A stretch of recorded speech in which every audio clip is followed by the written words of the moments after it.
So हे hi hello friends, कशा आहात तुम्ही? आय होप सगळे मजेत असतात. तुम्हा सगळ्यांचं स्वागत आहे आमच्या यूट्यूब चॅनलवर.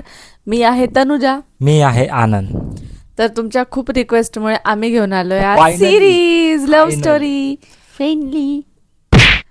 तर आणि आज आमच्या 101% या ब्लॉग मध्ये आमचं भांडण होणार आहे. कारण की मी आज सगळं सांगणार आहे की तनुजा माझ्याबरोबर पहिलं कसं वागत होते. आणि मीही सांगणार आहे. माझ्या तोंडाला काय असं माझं काय हायच नाही सांगायसारखं, माहितीये का? कळत ना. तर फ्रेंड्स, तुम्हा सगळ्यांना हे क्वेश्चन होता की तुम्ही किती चांगले राहता, तुमच्यात भांडण होत नाही, खूप जास्त गोडवा आहे, हे तुम्ही खोटं आहे. तुम्ही किती मस्त राहता, क्यूट कपलचा टॅग दिलाय आम्हाला, लव्ह बर्ड्सचा टॅग दिलेला आहे, पण त्याच्या मागे जे असलियत आहे ते कोणालाही माहिती नाहीये. आज देवाला बघ ना, म्हणजे किती शुक्रगुजार आहे. मी आज सगळं सांगायला लागली ती स्वतःच. सांगायला लागली कारण की मी स्वतःच नाही सांगणार, मग मी तुमचं सांगणार आहे. वा, म्हणजे स्वतःच ठेवायचं झाकून, दुसऱ्याचं बघायचं वाकून. मग त्याच्यात आता बघा, मी तुमचं सांगेन तर ऑब्विसली त्यात काही गोष्टी माझ्या पण तर येणारच ना. असं थोडी की हा, एक हाताने टाळी वाजत नाही. एका हाताने नसते वाजत, एका हाताने टाळी टाळी वाजत नाही. दोन्ही हाताने वाजत असते, बरोबर? हा, चल बडबड पण बंद सगळ्यात करायला आधी सांग. जी टाळी उठते का त्या टाळीला सगळ्यात जास्त मस्ती असते. तर ती टाळी कोणची ती आपण बघूया. हा, चला ठीक. तर फ्रेंड्स, तुम्हाला असं वाटत असेल की यांच्या लग्नाला 7 वर्ष झाले, हे किती चांगले राहतात आणि यांच्यात कधी भांडण तंडण होत नाही. तर सगळ्यात आधी तर मी तुम्हाला हे सांगू की आजकाल असे जगामध्ये कुठलेही नवरा बायको नाही आहेत ज्यांच्यामध्ये भांडण, जेलेसपणा किंवा इनसिक्युरिटी असे शब्द नाही आहेत. तर ते प्रेम नाहीये आणि ते नवरा बायकोचं नातं नाही. बरोबर. ठीक आहे. फर्स्ट ऑफ ऑल की हा ब्लॉग काढायचा हा रिझन होता कारण की याच्या पुढच्या जे सिरीज आहेत ना ते ह्या ब्लॉगशी रिलेटेड आहेत. ठीक आहे. त्यामुळे आम्ही हे शूट करतोय. यांचं लव्ह मॅरेज आहे म्हणून यांच्यामध्ये प्रेम आहे किंवा हे दोघं एकमेकांना खूप जास्त समजून घेतात, दोघंही मॅच्युअर आहेत ते तर आहेच. किंवा आता मी बोलते ना, मध्ये मध्ये बोल नका, समजलं? तर फ्रेंड्स, काही माणसांना म्हणजे काही जनावरांना हा अशी मस्ती असे किडे होते का नाही तुम्हाला सांगते. आता एक इकडं सगळे सांग किड्या. सगळं ठीक आहे. तर लग्न झाल्या झाल्या स्टार्टिंगला कसं आम्ही पहिले थोडा वेळ म्हणजे थोडे महिने एकत्र राहिलो यांच्या मम्मी पप्पा बरोबर. त्याच्यानंतर आम्ही सेपरेट झालो. सेपरेट झाल्याच्या नंतर काही काहीच गोष्टी होत्या ज्या मी तुम्हाला आधीच्या ब्लॉगमध्ये कव्हर केल्या होत्या आणि त्याच्यानंतर आम्ही शॉर्टमध्ये सांगितलं. त्याच्यानंतर मग आनंद जेव्हा रिक्षा चालवायला लागले, याच्या आधी की मी ब्लॉगमध्ये सांगितलेलं, तर रिक्षा जेव्हा आनंद चालवायला जायचे तेव्हा मला असं घरामध्ये असताना लय असा राग यायचा आनंदवर की आता रिक्षात कोण बसला असेल. आता आनंदचा स्वभाव असा सगळ्यांबरोबर गोडीत हसून खेळत बोलायचं. कारण की ही गोष्ट मी तेव्हापासून नोट करते की लग्नाच्या आधी पण जिथे जॉबला जायचे तिथं पण तसंच पोरींबरं हसायचं, बोलायचं, त्यांचे नंबर घ्यायचे, व्हॉट्सअपला चॅट वगैरे करत बसायची आणि हे मला अजिबात आवडत नव्हतं.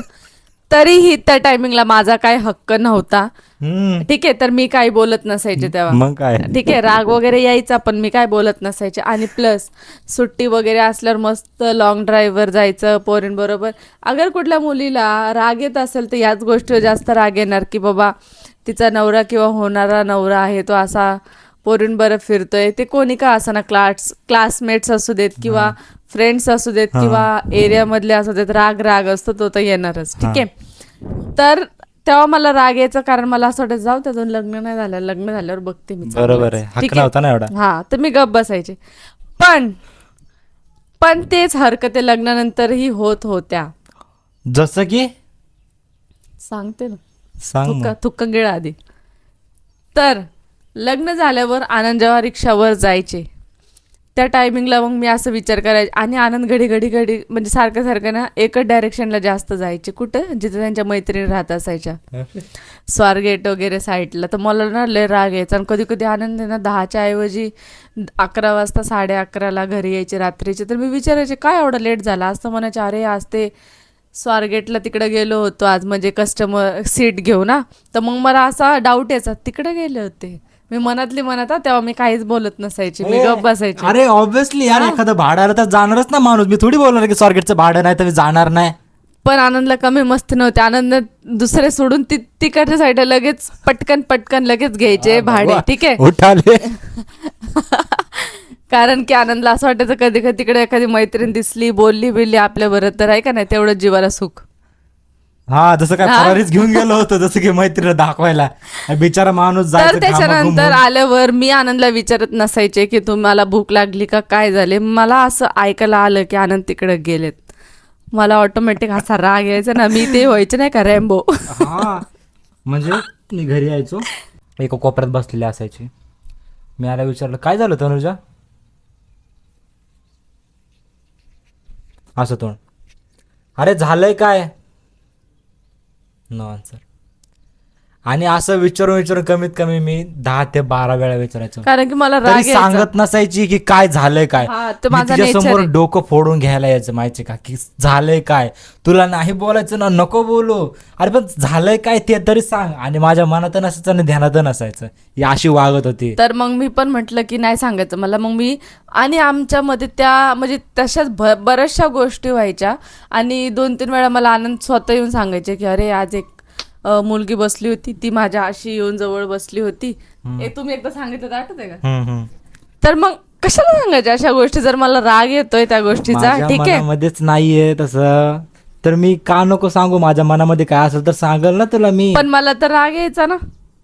मला काय माहिती तुला राग येत होता. तरी मी राग यायचा. मग मला असं वाटायचं कधी कधी की मी आनंदला रिक्षावरून काढून टाकू. मी आनंदला बोलू की दुसरं काहीतरी करा. ठीक आहे. तर तरी पण मी नव्हते बोलत, कारण की आमचं घरच त्याच्यावर चालायचं रिक्षावर. पण त्याच्यानंतर मग काही दिवसांनी तसंच होत होत होत होत मग काय व्हायला लागलं, मग मी आनंद बरं जायला लागले. हा फ्रेंड्स तुम्हाला सांगू, हिला बोलायचो हे बघ म्हटलं मला आहे ना 10 दिवस असलं चालणार नाही की मी कुठं कामाला जाते, मला आहे ना थंड दिमाखाने जाणून देत जा. मग मी तसं नाहीये म्हणायचं, मी तिला सांगायचं नाही बोलायची तू, मुद्दा म्हणून मुलींना बसवतो, हे करतो ते करतो. मी तिला नाही करणार. ती म्हणली नाही एक माझी शर्त आहे. म्हटलं काय शर्त आहे. ती म्हणली मी पण तुमच्या बरं येणार. मग मी काय करायचे माहिती का, रिक्षा चालवताना ना आनंद पहिलं 3 सीट मागे बसतात ना, तर 2च सीट घ्यायचे आणि एक मी असायचे कोपऱ्यात बसलेली. मी हालायचेच नाही जागेवर. मग मी बघायचे कोण येतंय कोण जातंय. आणि त्या सीट बाय पॅसेंजरला कधी कधी माहितच नसतं की याची बायको, त्यांना वाटायचं सीटच आहे. हा आणि कधी कधी कधी कधी असं ते बोलत थांबायच्या, म्हणजे मला बोलत चालायच्या आणि माझ्या तोंडात आवाजच नव्हता निघत. तसं नव्हतं बोलायचं. तुम्ही गप्प बसा, तुम्ही लय शहाणे नव्हतात. गप्प बसा, एवढे शहाणे नव्हतात तुम्ही. त्याच्यानंतर मग मी यायच्या घरी, म्हणजे 2-3-4 दिवस हफ्ताभर मी असं काय बोलतात त्याला कंटिन्यू केलं. मी जात राहायचे. मग नंतर म्हटलं यार दररोज असं जाणं म्हणजे एक सीटची जागा खाणं आणि एक सीटचे पैसे पण वेस्ट होतात. म्हटलं ते पण फुकटचे पाकट फिरवायचं उगच पैसे देत नसायचे. तर म्हणलं जाऊ दे सोड. एक तो किस्सा होता, म्हणजे की आमच्यामध्ये इनसिक्युरिटी खूप जास्त होती. त्या टायमिंगला आमचं असं होतं की आमच्यात भांडण झालं, मी रुसले कुठल्या गोष्टीवरून, तर आनंद मला एकच वेळेस 4-5 वेळा विचारायचे. त्याच्यानंतर मग मी तो राग आहे ना कमीत कमी 3 ते 4 दिवस असं माझ्या डोक्यामध्ये असायचा. तर मी त्या विषयावर जास्त बोलायचेच नाही. म्हणजे सकाळी उठणार आनंदला चाय वगैरे करून नाश्ता करून द्यायचं, ते कामाला जाणार. मग संध्याकाळ होणार, संध्याकाळी डायरेक्ट घरी येणार. किंवा कधी दुपारी जेवणासाठी, दुपारी पण यायचे ते घरी. दुपारी जेवणासाठी मला माहिती होतं 2-3च्या दरम्यान ते येतात. ठीक आहे, मौज मजा करून. तर घरी आल्यावर जेवण वगैरे करायचं होतं आम्ही. माझ्या डोक्यात रागायचं, जर मी बोलायचे मी जेवले तुम्ही जेवा, नसं जेवलेली मी पण जेवत नसतो. आणि काय मी मग आनंद बी कधी कधी न जेवताच निघून जायचे. म्हणजे रागाने लहान असल्यामुळे आमचं मेंटल हेल्थ अशी होती आमची नको बोलू तर ना. गप्प बसा, तुम्ही पण लय शहाणे नव्हतात. ठीक आहे. त्याच्यानंतर आहे ना फ्रंट कॅमेरा आहे, दिसतोय मला काय चाललंय इथं. लोळून एवढी हसायची गरज नाही, शांत बसा. तर त्याच्यानंतर आम्हाला एवढं कळत नव्हतं. ठीक आहे. असंच करता रिक्षावरून मग माझ्या डोक्यात एक ती गोष्ट बसली की बाबा आनंद असं करतात, हा तेव्हा पण तसं करायचे, आता पण असं करतात. तर कसं आमच्यामध्ये भांडण व्हायचं जास्त. त्या टायमिंगला आम्ही एकमेकांबरोबर जास्त असं नाही का विचारायचं, नाही बोलू दे असं होतं. आनंदचं पण तसंच होतं, नाही बोलत. ठीक आहे. हा, स्टार्टिंगला 2दा-3दा विचारायचे, नंतर सोडून द्यायचे मला माझ्या हालवर. आणि माझा हाल असा होता की मग मी 1-2 दिवस टायमिंगला जेवायचं नाही, झोपून राहायचं. म्हणजे असं माझा रागीट स्वभाव होता पहिला. म्हणजे प्रॉब्लेम म्हणजे तनुजाला कसं पहिला म्हणजे कुठल्या गोष्टीचा राग आला ना, ती अशी एक्सप्रेस करत नव्हती की मला ह्या गोष्टीवर राग आलाय. आणि मग मी पण तिला 4-5 वेळा विचारायचं, मग ती सांगत नसायची. मग मी पण सोडून द्यायचो की काहीला सारखं विचारायचं.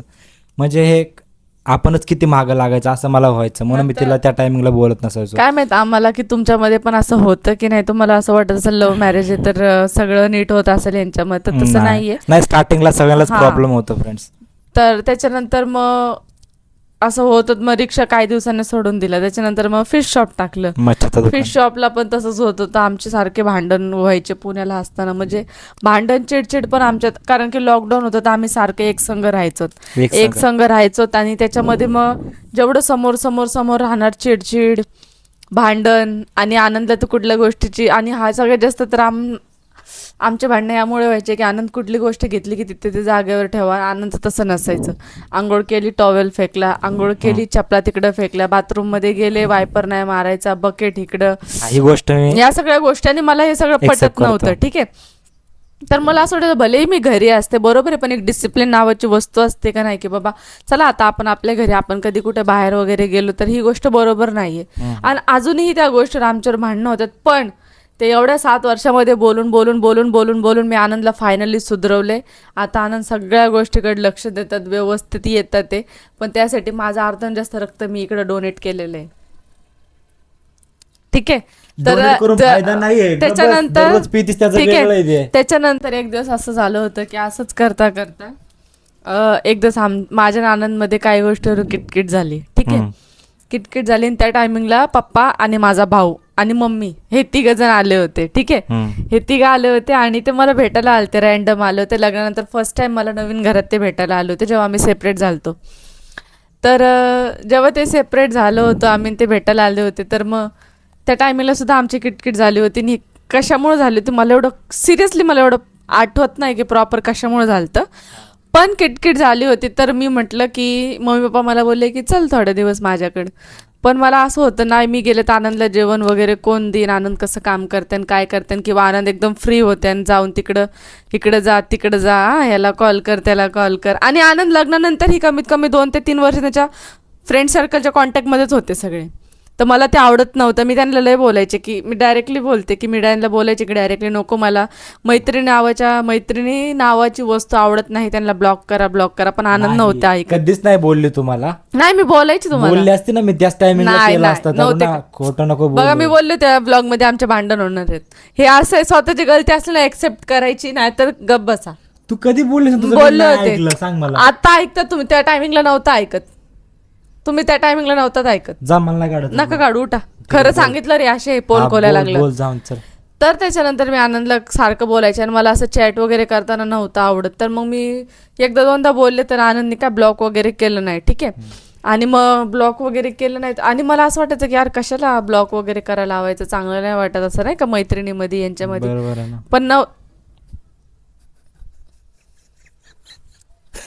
पण नव्हतं आवडत मला. हा. ठीक आहे, त्याच्यानंतर मग एक किस्सा असंच झाला. तर मी म्हटलं जाऊ दे, ज्याला जे करायचं ते करू दे. मम्मी रागाने मम्मी पप्पा बरोबर निघून आले इकडे उल्हासनगरला. ठीक आहे, पुण्यावरून. पण ते बोलतात ना, तुझं माझं जमेना आणि तुझ्याशिवाय करमेना, असं झालं. मी त्या दिवशी गेले तर खरं, मी त्या दिवशी मम्मी पप्पा बरोबर गेले, बट त्या टायमिंगला मला अख्ख्या ट्रेनमध्ये आनंदची एवढी आठवण, बापरे. मला असं वाटलं मी चुकी नाही केली येऊन, मी चुकी तर नाही केली. मम्मी पप्पा मला बोलते तुला चाय प्यायचे, तुला हे घेऊन दे ते घेऊन दे. ट्रेनमध्ये माझं कशातच मन लागत नव्हतं. आणि आम्हाला सोडवायला पुणे स्टेशन घरापासून तर पुणे स्टेशनला सोडवायला आनंद त्यांच्याच रिक्षामध्ये. आणि आम्ही गेले मुंबईला. ठीक आहे, गेले आणि रात्रीचा टाइम होता. रात्रीच्या वेळेस तर बापरे असं भक्कास आणि असं बेकार वाटत होतं. आणि अचानक म्हणजे माझ्या मनात ध्यानात नव्हतं की मी मम्मी पप्पा बरोबर मुंबईला येणार आहे. बट मी त्या टायमिंगला आले आणि मला काय खाऊशी वाटाना, झोप येत नव्हते, नुसते आठवण. तरी आनंदनी मला एक कॉल नाही केला त्यानंतर. कारण मला ह्याचा राग होता की ही का गेली. मला ह्याचा राग होता ती काय झालं पण नव्हतं तरी पण का गेली, मला ह्या गोष्टीचा राग होता. म्हणून मी तिला फोन नाही केला, माहिती का. पण मला सुद्धा करमत नव्हतं फ्रेंड्स, मी खरं सांग. आणि आमच्यामध्ये अशी सहनशक्ती होती तेव्हा, नव्हतं नाही बोलत ना, नाही बोलू दे असं होत होतं आम्ही. ठीक आहे, म्हणजे आम्हाला आमचा इगो आणि ॲटिट्यूड आम्ही फर्स्ट प्रायोरिटी द्यायचं त्याला. तर त्यानंतर आले मम्मी पप्पाकडे, रात्रीचे राहिले आणि सकाळ झाले. तर मला असं नाही का ते बोलतात धडकी. हा अशी धडकी- धडकी. धडकी भरल्यासारखी झाली छातीत. तर मी म्हटलं नाही मला नाही राहायचं. तर मी मम्मीला बोलले मम्मी मला जायचंय. म्हणलं मला करमतच नाही. मम्मी म्हणली का पण कालच आले 2 दिवस राहा. मी म्हटलं नाही. तर मम्मी म्हणली आनंद सांगितलंय का? आनंदला सांगायचं ना ते घ्यायला आले असते. म्हटलं नाही नाही बोलायचं म्हणलं मला त्यांना काम आहे. म्हटलं मी मम्मीला असं सांगितलं. मी काय आयडिया केली माहिती का? मी म्हटलं आज मी गपचूप जातेच बघतेच काय करतात तिकडे जाऊन. कामावरच आहे का घरी आहे का कुणाच्या घरी गेलेत. हा कोण आहे फ्रेंड्स ठीक आहे. एवढं यार? तर ना ऐका ना, मग मी तर काय- एक सेकंड म्हणजे मुंबईवरून मला बघण्यासाठी पोरगी पुण्याला बघा, म्हणजे किती डोक्यात काय काय विचार चालत असतील. ठीक आहे. तर त्यानंतर बसले बाबा. मी मम्मीला बोलले मी जाते. आणि त्या टायमिंगला असं प्रोटीनचा एक डब्बा चालू असायचा मला. तर मी तो प्रोटीनचा डबा घेतला आणि मी कोणाला घेऊन आले असेल. माझ्या बाजूला राहणारा एक छोटा मुलगा होता. तू माझ्या ब्लॉगमध्ये तुम्ही बघितलं असेल. मी तुम्हाला बोललेले मी ह्याला मानलेला भाऊ आहे आदित्य नावाचा छोटासा आहे. हा, हा. तर मी त्याला घेऊन डायरेक्ट मी कधी ट्रेनचा प्रवास केला नव्हता. लोकल ट्रेन सोडली तर पण मी त्या टायमिंगला एक्सप्रेसमध्ये बसून आले. मला बरोबर माहिती होतं की उल्हासनगरवरून कर्जतला जायचं आहे. कर्जतवरून कुठलीही ट्रेन असली तरी ती पुण्याला जाणार. तरी असं भीती वाटत होती की मी एकटी कशी जाणार. तरी मग मी त्या पोराला घेऊन त्या छोट्या पोराला घेऊन मी दुपारच्या ट्रेननी बसले कर्जतवरून. आणि नंतर मी संध्याकाळी पोहोचले फायनली. आणि त्याच्यानंतर मग मी पुणे स्टेशनला उतरले. पुणे स्टेशनवरून मी हडपसरचा रिक्षा धरला. हडपसरवरून परत मी हंडेवाडीचा रिक्षा धरला. आणि मी तिथं पोहोचले. आणि जेव्हा मी घरी पोहोचले तर आनंद घरीच होते. रिक्षा खाली थांबलेला होता. तर मी म्हटलं हा माणूस घरीच आहे. आणि मी पहिले बाहेर थांबून फोन केला की बघू काय रिप्लाय येतोय मला. त्यांना तर माहित नाही की मी इथं आले. आणि मम्मीला सांगितलं होतं की तू फोन करू नकोस. आणि पप्पाला माहिती नव्हतं. कारण की आठवत एवढं टाइम. कारण काय काय किस्से आहेत जे मला आठवतात. ठीक आहे. पण किटकिट कशामुळे झाली हे मला नव्हतं आठवत. त्याच्यानंतर मग मी आले आणि बाहेर थांबले खाली सीडीपाशी. आणि तिकडनं मी फोन केला आनंदला की आनंद मी असं रागात बोलल्या कुठे आहेत. पहिला आनंदनी 2 फोन माझे नाही उचलले. 2 फोन नाही उचलले. किती घमंड बघितलं. एवढा एक तर फोन बी नाही केला मी तिथे गेले तर. त्याच्यानंतर मी करते तर एवढा इगो. बिचारा मग झोपला अजून असन. नाही झोपलं नव्हतं. माझ्या डोक्यात मला अजून राग आला. मग मी परत तिसरा फोन केला. आणि मग तिसरा फोन मी दरवाजा बाहेर थांबून केला. पहिले मी सीडीवर होते. 2 फोन मी तिथे केले मिस केला. मग मी तिसरा फोन तिकडे केला. नाही उचलला तरी पण. आणि आतमधून मस्त टीव्हीचा आवाज येतोय. तेव्हा मम्मी पप्पा टीव्ही देऊन गेले होते मला. पप्पांनी दिली होती. टीव्हीचा आवाज येतोय मला. ठीक आहे. आणि जशीच मी खटखट केलं पोरगा आलं दार खोललं. आणि जस्ट सनाट पळालं डायरेक्ट गॅलरीमध्ये. लाजून पळालं का राग पळालं ते मला नाही माहिती. कशामुळे पळालं तर खुशी झाली होती मला ही परत आली. आणि मी बघायला लागलो माहिती का. मी थोडं खाली आलो. मला वाटलं आला असं इथं भाऊ आला असं मामा आले असतं. म्हटलं मामी आले असतं. कोणच नाही. सगळीकडे बघतो कोणच नाही. ते बारक्या पोराला घेऊन आले आदित्यला. आणि त्याला मी पहिला ओळखत पण नव्हतं त्या पोराला एवढं. तर मला बोलले कोण आहे. म्हणलं माझ्या शेजारी राहतोय म्हणलं. तर त्याला मी घेऊन आले कारण मम्मी ते बोलले एकटे नको जाऊ कोणीतरी राहू दे संग. म्हटलं ठीक आहे. मग आलो घरी बसलो. कुठं बोलतो आम्ही एकमेकांबरोबर. तरी पण नाही. नुसते समोर दिसलो पाहिजे तर आम्ही एकमेकांबरोबर भले नका का एकमेकांशी बोला ना. असं होतं. हा असं होतं. ठीक आहे. मग आनंदनी चाय बनवला स्वतःचा. बोलत नव्हतो आम्ही. मी जाऊन बॅग अशी फेकली कारण मला पहिलेच राग होता. मी म्हटलं फोन का नाही उचलला. माझ्यात मी बाथरूमला होतो. म्हणलं सगळं कळतंय म्हणलं मला. इथे टीव्हीचा आवाज येत होता. तुम्ही म्हणतात मी बाथरूममध्ये होतो. मग अशा करता माझ्या डोक्यामध्ये अजून शंका बसायच्या. ठीक आहे. त्याच्यानंतर मग चाय बनवला. चाय वगैरे पेलून मग थोड्या वेळाने कोण बरं आली कशी आली मला कशी काय आली. एवढं कसं तरी वाटलं ना. म्हणलं एवढं लांबचा प्रवास करून आली पोरगी. म्हटलं कशी आली असेल बिचारी. आणि रडत होती ती. नंतर आली ना नंतर रडायला लागली. मग मला एवढं कसं तरी झालं ना. मग मी तिला आवळून घेतलं. तिला जवळ बसलं. मग आम्ही नंतर एकदम गोड झालो. नंतर चाय वगैरे पिलो आम्ही. त्याच दिवशी मग नंतर हॉटेलला पण गेलो जेवायला. आठवत आहे का. मग मी तनुजाला मस्त हॉटेलमध्ये गेलो. आणि असे काही किस्से म्हणजे आमचे पहिले एवढे भांडणं व्हायचे. आणि एकदम छोट्या नॉर्मल कारणावरनं फ्रेंड्स तुमच्यात पण होत असतील. आणि तुमच्यामुळे आम्हालाही ते आठवायचा एक चान्स मिळाला. नाही तर ह्या टायमिंगला आम्हाला ते लक्षात पण नाही की आमचे कशामुळे भांडण व्हायचे. तर लॉकडाऊन मध्ये पण सारखे आमचे विनाकारण भांडणं व्हायचे. काहीच अर्थ नसायचा त्याला. काहीच अर्थ नसायचा. कधी एकदम म्हणजे तनुजाला भांडायसाठी काहीच कारण नसायचं माहिती का फ्रेंड्स. काहीच. म्हणजे आता तुम्हाला सांगतो एक किस्सा मी सांगतो. एक तिकडे बघ आता तू सांगितलं ना, एक किस्सा मी सांगतो. तर लॉकडाऊनमध्ये तुम्हाला माहिती आहे फ्रेंड्स की बाहेर निघणं पण मुश्किल झालं होतं, चिकन नव्हतं भेटत आणि फक्त मच्छी भेटायची त्या टायमिंगला. तर त्या टायमिंगला काय केलं, तर मी एका व्हॉट्सअप ग्रुप बनवला होता, जे पण आपले आजूबाजूवाले असतील, किंवा मी होम डिलिव्हरी चालू केली होती मच्छीची, आठवत आहे का? तर एक दिवस एक लेडीज आली बरं का, फ्लॅटमधली होती. तर आली तर बोलली, दादा बोलली हा मला, म्हणले दादा, म्हणले हा मासा कसा आहे, म्हणलं एवढा एवढा रुपयाचा किलो आहे, म्हणले तुम्ही होम डिलिव्हरी करताल का? तर मी त्या टायमिंगला ठरवलं होतं की होम डिलिव्हरी करायची, तनुजा पण त्या टायमिंगला हो बोलली होती. तर मग तिचा एक दिवस त्या टायमिंगला ती मच्छी घेऊन गेली, ठीक आहे. मग तिसऱ्या दिवशी तिचा एकदा कॉल आला, म्हणले दादा 1 किलो रहू मासा पाहिजे, म्हटलं तुम्ही होम डिलिव्हरी करताल का? तर मी म्हणलं यार चला, एक कस्टमर आलं आहे, म्हटलं त्याला होम डिलिव्हरी देऊन येतं.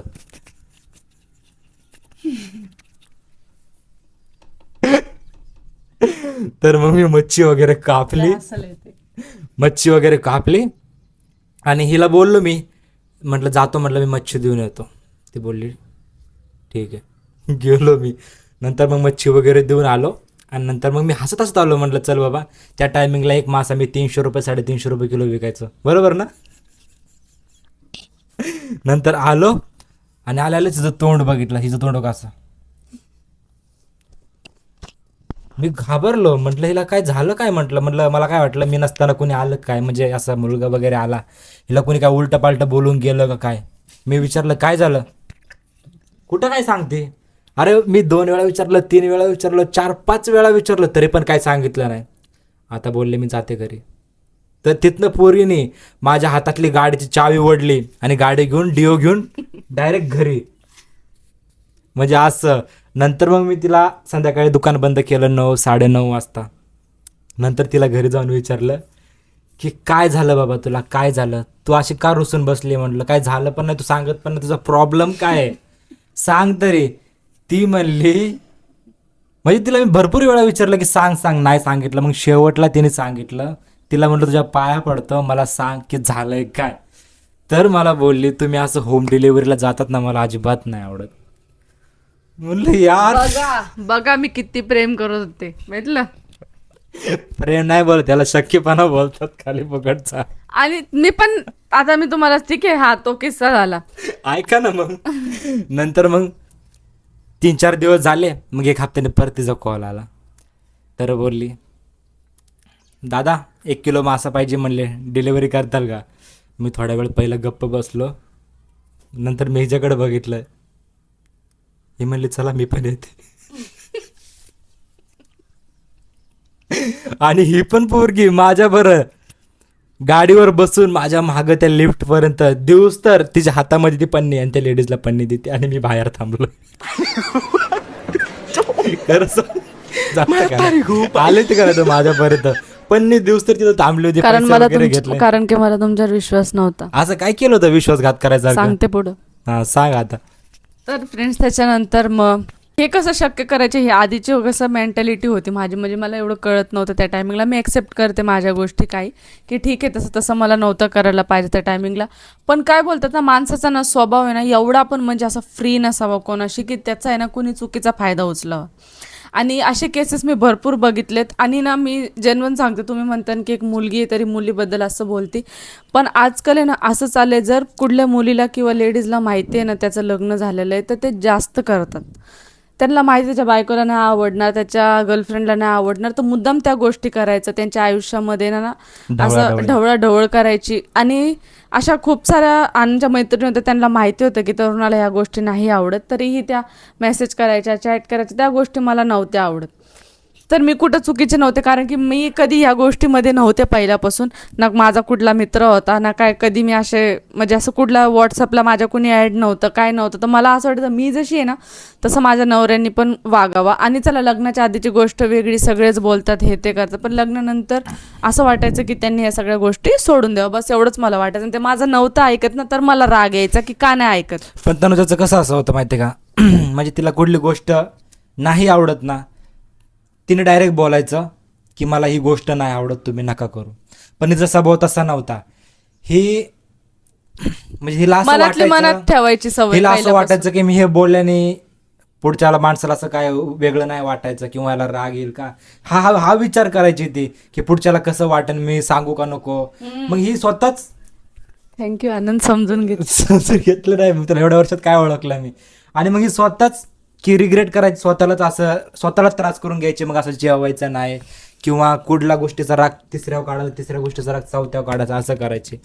आणि त्याच्यानंतर पण मग आम्ही जेव्हा इकडे मुंबईला नंतर शिफ्ट झालो, ठीक आहे, त्याच्यानंतर पण आणि आनंदचं कसं आहे, बोलणं, हसणं, वागणं एकदम असं एक मुंबईच्या पोरांपेक्षा वेगळं आहे जरा. माझं नेचरच थोडा ठीक त्या आहे, timing ला नाही वेगळा होता. त्यांचं कसं म्हणजे बोलणं, हसणं, कुठल्या पण गोष्टीवर हसायचा, जोक मारायचा, त्यांची भाषा, बोलायची पद्धत मला हे जास्त आवडायचं, कारण की मी मुंबईचे ते पुण्याचे ते एकदम डिफरंट होते. तर मला असं वाटतं मी जसं यांच्या प्रेमात पडलं तसं कोणी नाही पडावं. हा डायरेक्टली हा जे आहे ते आहे. स्वतः आणि घ्यायची. खूप खूप वेळ आमचे असे भांडणं व्हायचे. मी मम्मी पप्पाला बी कधी कधी शेअर करायचे की अशाची गोष्ट आहे, असं आहे, आनंदला काय गरज आहे बोलायची. हे आम्ही इथपर्यंत की जेव्हा आम्ही पॅकिंगला बी जायचो ना, तिथल्या पण लेडीज, तिथल्या तर लय लेडीज बेकार होत्या, त्यांना माहिती होते नवरा बायको आहेत, आणि त्यांना ना कधी कधी असं कळायचं की ह्यांच्यामध्ये या गोष्टीमुळे भांडणं होतात, मग ते लोक बी फायदा उचलायचे आमचा. म्हणजे तुम्हाला सांगू का फ्रेंड्स, आपल्या कमजोरी आहे ना कधीच कोणाला सांगू नये. मला नव्हतं समजत, सिरियसली नव्हतं समजत. तर हा. ते काय करायचे मग तुम्हाला एक मी किस्सा सांगते छोटासाच. कधी कधी काय व्हायचं की आम्ही दोघं संगतीला कामाला जायचो, ठीक आहे, पण कधी माझी तब्येत खराब असली किंवा महिन्यातले 2 दिवस मी नव्हते जात कामाला किंवा 3 दिवस समजा, ठीक आहे, मी कामाला नाही, पण मी 4थ्या दिवशी जेव्हा कामाला जायचे ना, तर तिकडच्या लेडीज मला कशा म्हणायचं, तुम्हारा पति दिन भर मोबाईल कान में डाल के, ईयरफोन डाल के पता नहीं किससे बात कर रहा था, क्या कर रहा था, कुछ काम ही नहीं किया, बार बार अंदर जा रहा था, बाहर आ रहा था, अंदर जा रहा था, बाहर आ रहा था, कुछ काम ही नहीं किया, पूछो हमने उनको बोला ये वाला माल तुम ले लो, फिर भी उन्होंने नहीं लिया, 8 बजे ही घर पे चले गए. तर मला असं वाटायचं की मी जसा विचार करते हे खरं आहे का, की मीच कसं काय हे गोष्ट नोट करते, मला पुढचं कसं काय असं सांगते. पण ते मला नव्हतं समजत की ते आमच्यात भांडणं लावतात. आणि भांडणं ह्यासाठी लावायचे की आम्ही 2 जणांनी हा, तिथे काम नाही नाही करावं करावं. आणि ते काम सोडावा. आणि म्हणजे कसं होतं, लोक दुसऱ्याचा आहे ना संसार पण उद्ध्वस्त करायला टाइम नाही लावत. आणि आम्ही दोघं कसं दिवसातून 300-400 पीस करायचो, आणि ते लेडीज असायचे, त्यांना असं वाटायचं की आम्हाला घरचं, आम्ही सकाळच निघून जायचो कामाला, आणि त्यांना यायला 10-11 वाजायचे, कारण की त्यांना घरचं काम वगैरे करून ते 11 वाजता यायचे, आणि आम्ही 9 वाजता जाऊन आम्ही अर्धं काम करायचो. तर त्यांना असं वाटायचं की आम्ही ह्यांना कामावून काढू, यांच्या असं करून भांडणं होतं. आणि जबरदस्त त्या या गोष्टीमध्ये कधीतरी सक्सेस पण व्हायच्या, व्हायच्या. कारण की असं कधी कधी मला बोलायच्या ना गोष्ट, तर मला सहनच नाही व्हायचं. मग मी घरी आलो, आनंदला भांडायचे, मी नाही येणार कामाला, तुम्ही एकटेच जा, किंवा मी तिकडे जाते, तुम्ही वेगळीकडे कामाला जा. खूप बरेचदा असं व्हायचं. पण ती मेच्युरिटी आपल्यामध्ये पाहिजे की आपला नवरा तसा नाही आहे. तर मला त्या टायमिंगला नव्हतं कळत, पण आता असं झालं ना आमच्यामध्ये की मला कोणी येऊन काही पण सांगितलं तरी मला विश्वास नाही होत, कारण की आता एक ते बोलतात ना, आपली एक ओळख असते, त्या एक माणसाची ओळख असते, त्याच्यावर विश्वास असतो. 7 वर्षाचा एवढा विश्वास आहे की ज्याला जायचं असेल ते तेव्हाच गेला असता, ज्याला नाही जायचं त्यांनी इथपर्यंत साथ नसते निभवली. आणि गेल्या ब्लॉगमध्ये मी हे पण बोलले होते की आमचं पार तुटण्यापर्यंत आलं होती, ती पण सिरीज मी तुमच्याशी नक्कीच शेअर करणार आहे की नेमकं असं काय झालं होतं. तर असेच भांडणं करता करता, आणि आनंदच्या अंगात पण काही कमी मस्ती नव्हती. आनंदला असं होतं, जर मी आनंदला बोलले ना, म्हणजे आनंद असे वेगवेगळे एक्सपेरिमेंट करत राहायचे. म्हणजे मोबाईलमध्ये हा ॲप डाउनलोड कर, तो ॲप डाउनलोड कर, आणि कधी कधी मला त्या ॲप डाउनलोडमध्ये मी विचारायचे की हा कोणता ॲप आहे. कधी कधी मोबाईलचा पासवर्ड चेंज करायचे, कारण की पहिली गोष्ट तर तनुजाने कधी फोन नव्हता वापरला, म्हणून तनुजाला एवढं त्या टायमिंगला फोनचं एवढं Knowledge माहिती नाही, नसायचं. हा. तर कधी वापरलाच नाही, म्हणून तर मी त्या टायमिंगला समजू शकतो तिने वापरला नव्हता. आणि तर हे मी मोबाईलचा एक्सपेरिमेंट किडा आहे. करायचो. आणि हा मोबाईलचा किडा आहे. हा मला पहिल्यापासून माझ्याकडे फोन होता, म्हणून मला फोनच्या सगळ्या सेटिंग वगैरे सगळे माहिती, म्हणून मी कधी एडिटिंगसाठी सॉफ्टवेअर घ्यायचं, कधी कुठल्या गोष्टींसाठी सॉफ्टवेअर घ्यायचं. तर हिला काहीतरी वेगळं वाटायचं की ह्याच्यामध्ये काय लपून तर नाही ठेवलं, ह्याच्यामध्ये काय हाईड तर करून नाही ठेवलं. तर मी तिला सांगायचं बाबा हे असं असं ॲप आहे, ह्याच्यामध्ये असं आहे. तर ऐकून पण नाही घ्यायचा. मी बोलायचो ना, थांब तुला दाखवतोय, हा ॲप ओपन करून तुला दाखवतो ह्याच्यामध्ये काय आहे का. नाही, मला नाही बघायचं. त्याच्यामुळे सुद्धा रुसून बसत होती पहिला. तर तेच तर एक बोलतात ना, मेच्युरिटी लेवल, मेच्युरिटी नव्हती, तेवढे मेच्युअर नव्हतो आम्ही, आम्हाला समजत नव्हतं. आणि कधी कधी त्याच्यानंतर पण असं खूप बरेचदा भांडणं व्हायचे. पण आमच्यात असं होतं, किती पण भांडणं झाले ते मम्मी पप्पाकडे कधीच निघून जात नव्हतं. लय एकदम घर जवळ नाही, ते कधीच नाही गेले. असं मला स्वतः बोलायचे, चल मी तुला 2-4 दिवस तुझ्या मम्मीकडे सोडून होतो, तर डोकं शांत करून ये जरा. एक तर किस्सा असा झाला होता फ्रेंड्स, तुम्हाला फक्त सांगतो, ते तुम्हाला नेक्स्ट ब्लॉगमध्ये बघायला भेटणार आहे. आम्ही एका छोट्याशा कारणामुळं पुणे ते मुंबई 2 व्हीलरवर न बोलता आलो होतं, न बोलता अख्ख्या रस्त्यामध्ये बोललो नव्हतं आम्ही. 3-3.5-4 तासाचा प्रवास होता. आम्ही 2 व्हीलरवर आलो होतो तर आमचे भांडण झालं होतं. म्हटलं मला आत्ताच्या आता मम्मीकडे जायचं, मला तुमच्याबरोबर नाही राहायचं इथं. त्या टायमिंगला एवढी तकलीफ झाली आम्हाला पोलिसांनी अडवलं, पोलिसांनी आम्हाला पार तुरुंगात टाकलं होतं मला तर. कधी त्या स्टेशनला, शिवाजीनगर स्टेशनला त्यांनी बसून ठेवलं होतं आतमध्ये, सोडत नव्हते. त्यावेळेस आपले भांडणं झाले होते, आठवत आहे का? आठवलं. तर त्यांनी मला बसून ठेवलं होतं माझ्या कारण सोडत की पण नव्हते. लॉकडाऊनचा टायमिंग होता ना, आम्ही त्या टायमिंगला निघालो होतो. आणि तुम्हाला नेक्स्ट ब्लॉग मध्ये कळन की काय झालं होतं नक्की. ह्या ब्लॉग मधल्या काय काय गोष्टी आमच्या घरच्यांना पण माहिती नसतील, ते हा. सुद्धा हे ब्लॉग बघत असेल तर म्हणतात हा असं पण झालं होतं. हा, हा, असं कारण आम्ही कधी आमचे भांडणं झालेले सांगितलंच सांगतच नव्हतं. नसायचं. फक्त आमचे भांडणं व्हायचे, रिझन विचारायचं आणि आम्ही काहीतरी वेगळेच रिझन सांगायचो. आणि तुम्हाला पण हे सांगणे फ्रेंड्स, कधी पण नवरा बायको मध्ये भांडणं झाले ना, कधीच आई वडिलांपर्यंत भांडणं जाऊ देऊ नका, एवढंच सांगणे. आणि चला ते अजून तर बाकी. आपल्या काळजीपोटी बोलतात, आपण आज ना तुझं नीट होतो, पण ते वाईट होतं. हा, ती गोष्ट बरोबर. म्हणून आपल्या गोष्टी आपल्यापर्यंतच ठेवा. नवरा बायको आहेत, आपण कधी पण गोड होऊ शकतात, पण जे दुसऱ्यांबरोबर आपण नवरा बायकोचं कसं नातं असतं माहिती का, किती पण भांडणं झाले काय असले, म्हणजे सकाळी भांडणं झाले ना संध्याकाळपर्यंत आपण गोड होतो. पण जे भांडणं आपण आईवडिलांना सांगतो, जे आईवडिलांच्या मनामध्ये राग राहतो ना फ्रेंड्स, तो बरोबर नसतं. म्हणून आपल्या सगळ्याच गोष्टी आईवडिलांना सांगणं योग्य नाही. आणि हो, हे पण तुम्हाला सांगणे, आताही आमच्यात भांडणं होतात, पण पहिल्यापेक्षा खूप जास्त कमी. आता असं सगळ्यांमध्येच झालंय, जर होतं आमच्यात भांडणं. आता मी ते काय बोलतात त्याला, शक वगैरे करायची गोष्ट, किंवा आता मला विश्वास झाला ना माझा नवरा कसा आहे काय, तर आता त्या गोष्टी मी हे करते, माझ्या डोक्यात आणत पण नाही. आता पण एडिटिंग बाबत भरपूर काय ॲप घेतात, हे घेतात, ते पण मला माहिती आहे आता कशामुळे चालले, पण तेव्हा मला विश्वास नव्हता. पण आता आहे. आणि दोघांना पण आहे. आता कसं आहे, आमचे भांडण पण झालं ना, आम्ही जास्त 15-20 मिनिटं एकमेकाशी नाही बोलणार, नाही तर त्याच्यानंतर परत आम्ही जाऊन एकमेकाशी बोलणार, असं आहे आमचं. ते गोचिड नसतं, गोचिड कसं चिटकतं तसं हे काय चिटकतं. असतं ते? गोचिडावर चिटकते फ्रेंड्स परत येऊन. तर चला फ्रेंड्स, त्यांना माहिती काय काय शब्द मला समजत नाही, म्हणून अशा शब्द बोलतात ना, मला कळत नाही याचा अर्थ काय होतो. त्यांना माहिती गोचिड म्हणजे काय असते. किती घाण नाव आहे गोचशी. तुमच्यात पण भांडण होत असतील, बरोबर आहे, बट ते तुमच्यामध्ये की तुम्हाला समजून घ्यायचंय की नाही घ्यायचं. आम्हाला घ्यायचं होतं तर आम्ही घेतलं. आणि तुमचा पण एक छोटासा किस्सा असेल ना फ्रेंड्स, कमेंट मध्ये आम्हाला नक्की tag करून सांगा. सांगा की तुमच्यामध्ये पण कुठल्या कारणाने पहिले भांडणं होत होते आणि आता नाही होत. आणि किस्से अजूनच संपलेले नाहीत, अजून लय तुम्हाला भरपूर पुढच्या किस्से आहेत. ब्लॉग मध्ये सिरीज मध्ये कळशील आणि कळतीलच. आणि त्याच भांडणामुळं आम्ही कुठपर्यंत पोहोचलो होतो ते सुद्धा तुम्हाला कळणार आहे. हा. ते लय भयंकर होतं, इतकं भयंकर होतं ना, तुम्ही म्हणता सिरियसली भांडणामुळे सुद्धा असं होऊ शकतं का? म्हणजे छोट्या गोष्टी आहे ना, कुठपर्यंत जाऊ शकतात ना फ्रेंड्स, ते तुम्हाला नेक्स्ट ब्लॉग मध्ये कळेल. तर फ्रेंड्स, आम्हाला तुम्हाला हेच सांगायचं आहे, जर तुमचं पण नवीन लग्न आहे किंवा तुमच्यामध्ये पण एवढं तुम्हाला समजत नाही काय नाही, तर शांत राहा.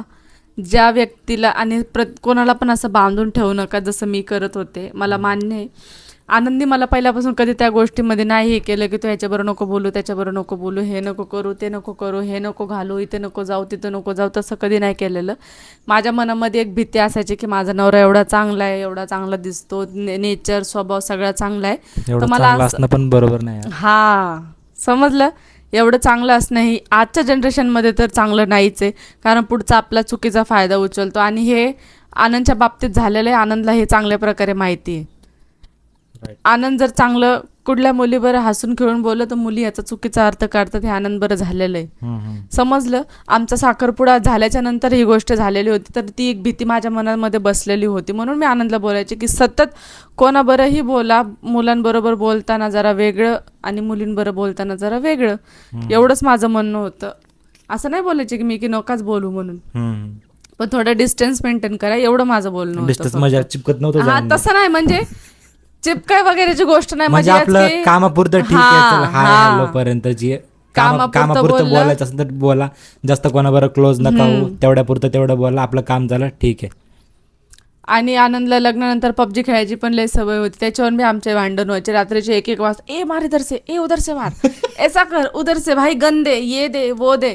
मला लय राग यायचा. अरे काय यार, लग्न झाले 12-1 वाजेपर्यंत कोणी गेम खेळतं का? त्याच्यावर बी आमचे भांडण हे चिडचिड सगळेच व्हायचे. खेळत होते पबजी त्या टायमिंगला, माहितीये का? तुमचं लग्न झालं, सगळ्यांचं लग्न थोडं झालं. नाही बघ, आता बघ कमेंट मध्ये पण ताई खरं सांगा, लग्न झाल्यावर पण तुमचे नवरे बघत असतील ना? नाही, PUBG नसतं खेळत बघत. आपलं लग्न कमी वयात झालं, त्यांचं कमी वयात नसन झालेलं. तरी आणि पण जर झालं PUBG असेल खेळत तर आम्हाला असतील. सांगा कमेंट मध्ये. खेळत होते पबजी, सगळे खेळत होते पबजी. पबजी तेच खेळायचे रिकम टेकडे असतात, जसे की समजणे वाले को इशारा कर. तर फ्रेंड्स, आजचा ब्लॉग आपण ह्या ठिकाणी एंड End करूया. करूया. तुम्हाला हा ब्लॉग कसा वाटला, तुमचेही ओपिनियन आमच्याशी शेअर करा. आम्ही कुठं चुकलो तेही आम्हाला सांगा. हा. आणि व्हिडिओ आवडला असेल तर लाईक करा आणि चॅनलला नक्की सबस्क्राईब करा, कारण की नेक्स्ट ब्लॉग जो आहे आपला सिरीजचा येणार आहे. तर भेटूयात नेक्स्ट Next ब्लॉग vlog मध्ये. मध्ये. Bye bye. आता तू कॅमेरा ठेव, तुला सांगतो.